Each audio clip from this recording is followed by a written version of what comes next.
Hello, my dears, and welcome to Spa Marketing Made Easy. I am your host, Daniela Warner. If you're new here, welcome. We are so happy to have you. If you are a longtime listener, thank you for tuning in. I am so grateful for you. So I was on a call with my team last week, and I remember saying to my coaches, our clients are not paying us to be their friends. They are paying us to get them results. And I believe that. I believe that deeply. That's an important part for us to stay extremely focused on. We have a responsibility to our clients to ensure that we are focused on their profit. But when you're blessed to work with so many incredible entrepreneurial women, and yes, we've got guys in our world too. We love you too. I know whenever we have guys pop on, they're like, hey, you're always talking about women, but we love our guys too. But for the most part, we are serving female founders. When you're blessed to do that work with so many incredible women, deeper relationships, personal relationships are bound to form. And that is exactly what happened with my guest today, Fola. So I met her a few years ago when she joined our Growth Factor program. And gosh, talk about being an action taker. Like from day one, she showed up for the call. She was open to feedback. She was able to take what she learned and apply what was relevant to her business, to her vision, to her goals, so that she could build a business around the life that she wanted to live. That goal is different for every single person, right? So Fola is the founder of Gizel Atlanta. It's a luxury skin health and aesthetics clinic in Atlanta. And she went from 0 to 7 figures in 3.5 years. Yes, you heard that right. 7 figures in 3.5 years. And she did almost burn out getting there, but through a deep belief in herself, which you'll hear her talk about a little bit in this episode, and a lot of personal development work, she learned the difference between working hard and working yourself into the ground. So today we're diving into what it really means to give yourself grace as a CEO. We're talking about the guilt that comes with rest, the pressure to prove yourself, and the moment when you realize your business has stopped bringing you joy and what you're supposed to do about it. So if you've ever felt like you're running on empty, if you've ever struggled with people pleasing in your leadership, or if you're trying to figure out how to scale without losing yourself in the process, this episode is for you. All right, my dears, let me go ahead and play that interview. Huge thank you to the incredible Fola for sharing her expertise, her time, her energy on this episode. I know you're going to love it. All right, Miss Fola, welcome to the Spa Marketing Made Easy podcast. I am so excited to have you here. I'm so excited to share your story of inspiration and growth and continued development in what it is that you're building and this incredible life that you're building that is being provided in part to the incredible business that you have been building. So thank you so much for being here. Thank you. I'm excited. So we were talking a little bit before the show or before you started recording. And one of the things that I want to just acknowledge about you that I want you to be able to receive, and sometimes we don't see ourselves as other people see us. And you have always, in the time that I've known you, been so focused on personal development, on reflection, on looking at yourself, on self-care in general. And that's such an important part of leadership in a business. I think often, you said, oh, sometimes I like being a girly and doing my hair and getting a massage and all those things. And it's almost like people think that you can't have that and also be an incredibly productive and effective CEO, because it's equating like time with money instead of money as a tool. As you said, like, I like to look at money as a tool. Yes. So I want to kind of start there and dive into, like, how did you develop that kind of approach to life? Were you around other entrepreneurs? Is this something that was just you were self-driven? How did you get into the space to be able to have that relationship with yourself, with money, with success? It's a good question. I will always say my upbringing is the reason I am who I am. I think I have natural talent. I also have a calling on my life. I'm in deep relationship with God. And I grew up seeing entrepreneurship. My father was an entrepreneur or is an entrepreneur. My grandfather was an entrepreneur. My grandmother was an entrepreneur. I have a very value driven mother. So I think growing up, I had people pour into me um, a lot of just values, education, being hardworking, living life. And my mom will always tell me to dance to my own drums. And life was I could do anything that I wanted to do in this world, right? And so I think that You were told that from a young age. from a young age, my mom was always like, I remember even when I applied to nursing school, I applied to this very competitive school. And I'm like, some people don't get in. And my mom would say, their problem is not your problem. Like Mm. just because they didn't get in doesn't mean you won't get in. And so my mother, all of my life, she was just like that. And then I had a father that was very hardworking, entrepreneur, and taught me a lot about going outside, getting what I needed to get out of life. And I think that is truly the Like essence of who I resourcefulness. am. Yeah, it's just you go get it. It's your life. You live it fully. I always tell people I'm here for a good time, not a long time. Might as well, So how might did as that well look pack it. like? One of the things I'm really interested in life in general, because we're both mothers, we both Mhm. are deeply dedicated to our family. We talk about building a business around the life we want to live, Yeah, and that means having time to be fully present with our kids, our spouses, etc. And when you look at raising children, and we're looking at, you obviously had a great upbringing. The self-confidence is something, especially with girls, that yeah, we want to instill, because when you have that self-confidence, then the girls, and we want it for boys too, but it's like when you believe in yourself, you do go out and start that business. You do believe that you're a numbers person or that you can solve whatever type of problem. So, for you being raised around so many entrepreneurs, what did that like? I get the bigger picture, but in the day to day, in the tactical, like how you're raising your children, your daughter, like, are you applying things from an entrepreneur mindset that you're like, I want my daughter to think differently or act differently, or like, how do we raise this next generation of kids that not everybody has to be an entrepreneur, yeah, but I feel like it's such a important part in helping you live the life that you want to live. yeah. I actually think entrepreneurship is a gift, right? I, It I is. truly believe it's a gift. Um, and with my daughter, I think the biggest thing is teaching her the same values that were taught to me. You live life on your own accord. You can do whatever you put your mind to. My daughter she's very bright, very analytical, very deep thinker.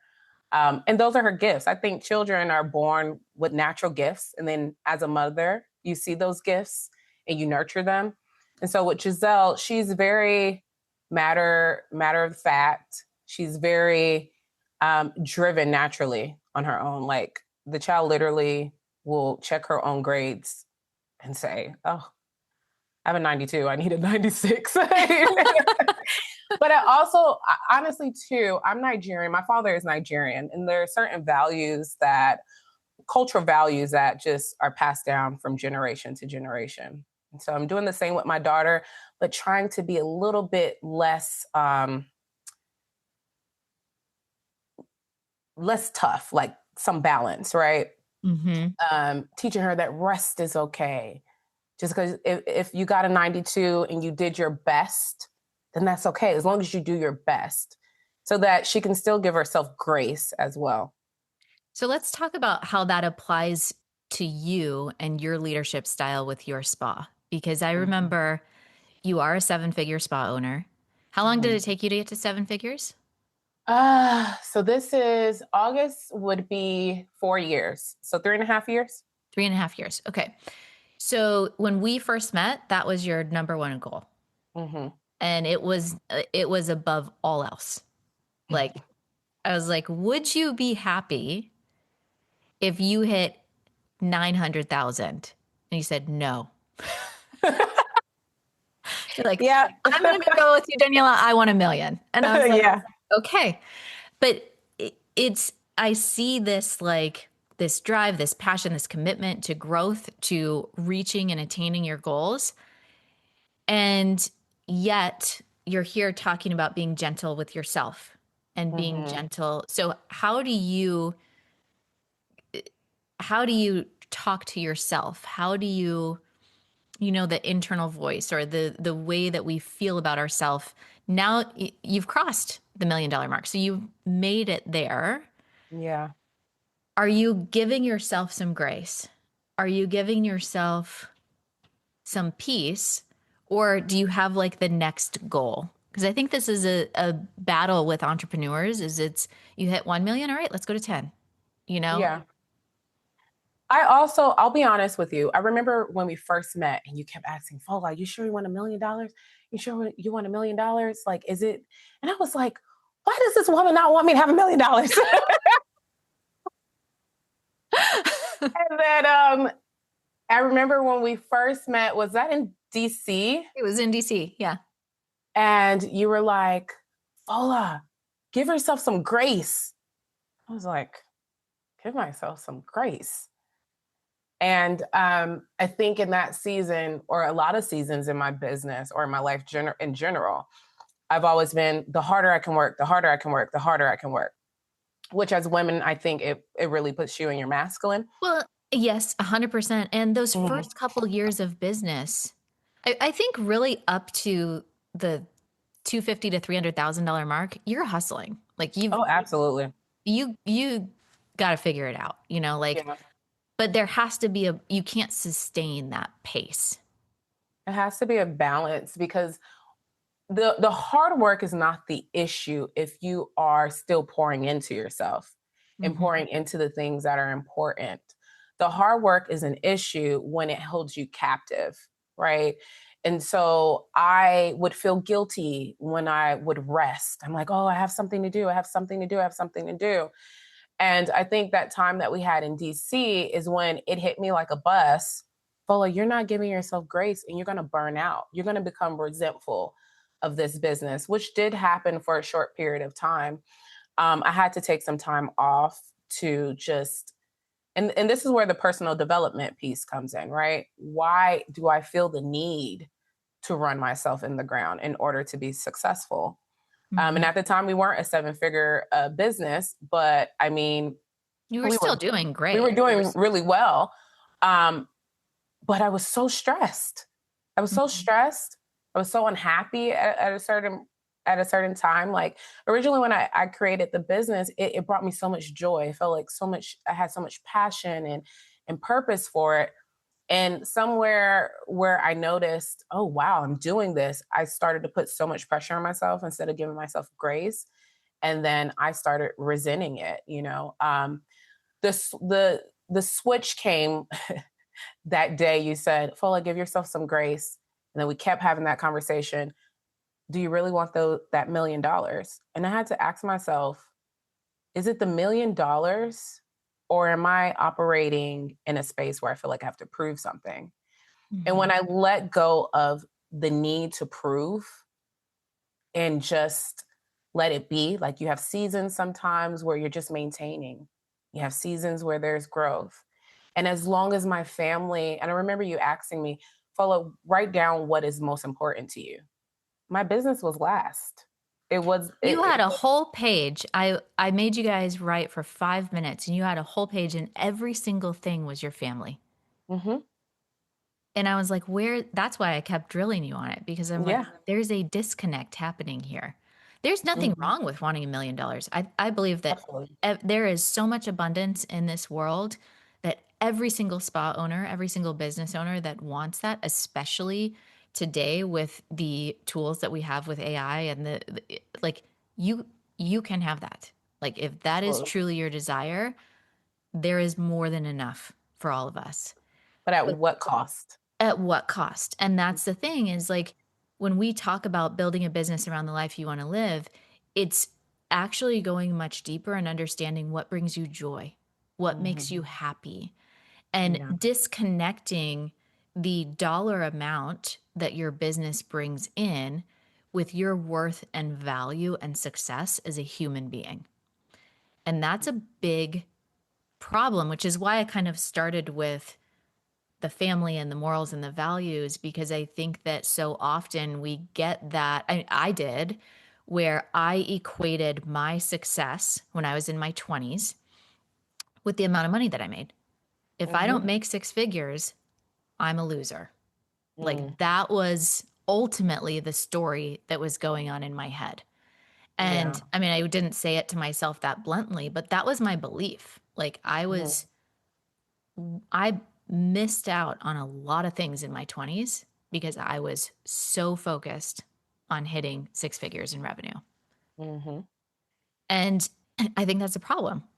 I think it's a problem Absolutely. in today's world. So you were able to and this is also an incredible skill that I want to acknowledge you for is like you can have a coach, a friend, a family member, you can have someone say give yourself some grace. But Mhm. most people will not actually do that. Mm. You know, it's you have a well enough developed and established self-worth that I deserve rest, Mhm. that that you actually allow yourself to have that. And I think Yeah. that that spills into your leadership, your and ultimately your success as a business owner. Yeah. Yeah. Because if something fails, which it will, I mean, I fail every day at something in my business, Absolutely. every day. And if I were to be like, I suck, I am messing up every single day, you would just quit. There would be Mhm. like, so you have to have that understanding and like, oh, that didn't work. Let's go to the next thing, Yeah. to Yeah. be able to reach the goal. Yeah. I think it's important. One thing I realize, and personal development is so important to me. Personal development, I think it's important for entrepreneurs to do therapy. You'll find that whatever is hiding in your closet with um just pain or trauma or whatever the case may be, if you have not dealt with that, I promise you it would show up in your business. Your Hmm. business can only be as healthy as you are. And I realize the healthier you are, the better leader you are.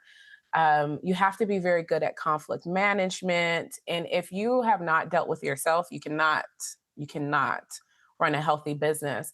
And I think the biggest thing for me was I do not have to be superwoman. I can be human. It is okay to be human. It is okay to drop the ball. It is okay to not feel like it.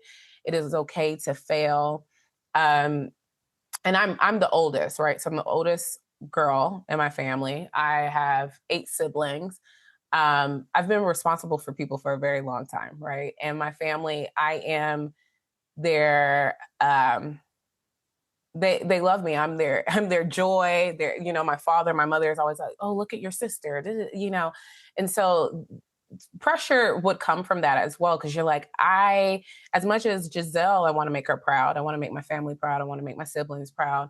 And I realized they never asked me to run myself in the ground. They actually like when I'm healthy, I have time to spend with them. I'm in a good place. And so yeah. So when we talk about this kind of aspect of being everything to everybody, and how your own stuff is going to show up in your business. I see it a lot in in kind of the people pleasing tendencies, that so we don't Mm, want to um disappoint our team. We don't want yeah. to, and so we'll go in and we won't it's there's this fine line between taking ownership, and I very much believe, I love the book Extreme Ownership. I love taking responsibility for what is mine. Hmm. But at the same time, that can be a double-edged sword, where if you're like, oh, well, I hired them, so it's my fault. But it's also Mm, like, yeah, but you still have to do conflict management. You still have to develop that person. You still have to, and it's also your fault if you keep them there, if it doesn't work as long. Um, so, how has that been with you in your journey? Because I know that part of growing a successful business, you've got to hire a team. You have a team of 8 now. mm, But most spa owners that I'm talking with, they go through turnover 2, 3, 4, 5 times before they find the right fit. And it's because they're trying to understand their own leadership style. Um, what did that look like for you? And what kind of came up for you in that growth? Yeah. So I'll be honest. The part that I did not like or enjoy in the beginning was hiring. Um, Especially for me, I'm like, I can do it myself. I can do it myself. I can do it the way I want to do it. It was very difficult to kind of give away some control, give away some power. However, if we're talking about scaling a business and truly scaling it, you cannot do that on your own, right? One of the challenges was definitely around one, people pleasing. I think a lot of women deal with that challenge. Um, Being very, knowing balance between being nurturing and being assertive and like, I just need you to get this done. And that was a challenge for me in the beginning. Now I'm in a stage where I've had so much turnover.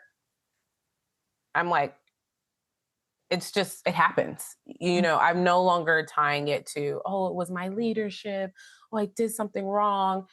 However, every single time I do have turnover, I look in the mirror. Where can I grow? What did I miss? What did I see in their interview that I looked past? And then I think sometimes, also, I think also, like, sometimes you hire someone that's a great fit for a $500,000 business yes, that yes. is not a great fit for a $1 million business. Absolutely. I think that sometimes, just like the person you were that got you to 500,000, the person you need to be for 100, I mean, 1 million is different. And the same thing with the team. Sometimes people will grow with you, sometimes they won't. And sometimes we're just hiring people without truly knowing what it is that we want. So now I have a very good idea about what kind of employee fits Gizel Atlanta, what kind of employee supports me and my needs versus just filling a body, right? So my interview process in the beginning was kind of all over the place. Now I have a very extra or intense hiring process, and I'm okay with that. I have, think, 4 steps to an interview. My VA will screen the hire to make sure they're a fit. My manager will bring them in for an interview, and then after that, they will interview with myself, my manager. And after that, we have a practicum. And whoever doesn't fit, they just don't fit. I don't make people try to fit anymore. And I think in the beginning, I try to make people fit. And Hmm. now I don't. I don't have a scarce mindset around employees or staff. And I lead with confidence in knowing that I'm not always going to get it right. And that's okay. Just like my staff is not going to always get it right. And if I need to fix something, I will look at myself and say, okay, we need to adjust here. But now I'm no longer, I would at first try to, someone would have a responsibility and I would put myself in the mix to kind of take that responsibility off of them. Now I'm like, this is what I expect of you. This is what I need. You have to get it done. And if they don't get it done, then I know this person is probably not a fit for my business. And that's okay. So at this stage that you're at now, how are you defining success? Success for me is about my freedom. Mm-hmm. I feel most successful when I don't have to go into my business. So time freedom. We've got time freedom. We've got financial freedom, so the Absolutely. time freedom. Time freedom, money freedom. Freedom is just my jam. I'm a free spirit. If I want to wake up tomorrow and say, hey, can you reschedule my patients for such and such day? Because I need a mental health day. Then that's what I will do. And I wasn't doing that before. So now I make sure every month I get my massages. I take myself on a little Sephora trip if I want to buy a new body butter. I'm just really into making sure that I am taken care of. And then that allows me to pour into my family and be really present in my marriage, in my relationship with my daughter and my parents, my extended family. That is what success feels like to me. Of course, I like money. Okay, I'm Nigerian. We like money. I saw that money dance. I saw that money dance at the wedding. We like money. There are some things that just will never change. However, I'm not strapped. I'm like, oh my God. I've kind of just let it be. And so I love that for the personal aspect of your life and even the business, but you're with the business still relatively new. It's not new, but it's moving into that more mature stage. Mm-hmm. Where do you see, where do you want to take this business? What is exciting and has you kind of, when you come up with an idea for your business, you said in the very beginning, I'm obsessed with it until you get to the burnout point. There's always something new that's like, oh, I really want to get this. What is that for you in the next 5 years? That's a good question. I think for me, from a financial standpoint, one thing I've learned is, when you first come into the med spa industry, you have all these people, they're trying to sell you this and sell you that. And for me is just like, I'm debt free personally. I would like to be debt free in my business, right? I've just paid off one of my big devices, my Airlace laser. Oh, that felt amazing. So that's my goal for the next, couple of years. I'm kind of open, right? I used to think I only had a certain amount of time to live out this dream. And now I realize as long as I'm alive, I can be a 60-year-old med spa lady if I want to, right? And you'll still look the same. Yeah, now I'm doing Botox, I will. So we'll see what happens. I love that. Well, Fola, thank you so much for this is such a beautiful gift to share with our industry, with other spa owners. I think it's so important to go back and remember the importance of why you're building the business in the first place. Remember the joy of it. Remember that it's a gift, as you said, which I think is so incredibly beautiful. I love sharing stories like yours to reignite that passion, that excitement, and remember that it truly is a gift. So thank you so much for taking your time, for sharing with us. And I'm so excited to see what you create. Thank you. Thank you for having me. Quick reminder before you leave, if your spa growth still depends on you doing more, it's time for a shift. Watch The System Shift, a free training designed to help spa owners break past that $25,000 to $35,000 month plateau without adding more treatment hours. You'll learn the CEO level systems that help you scale while protecting your time, your values, and your peace. Go to grow.autoaesthetics.com/podcast and watch The Systems Shift. That's grow.autoaesthetics.com/podcast.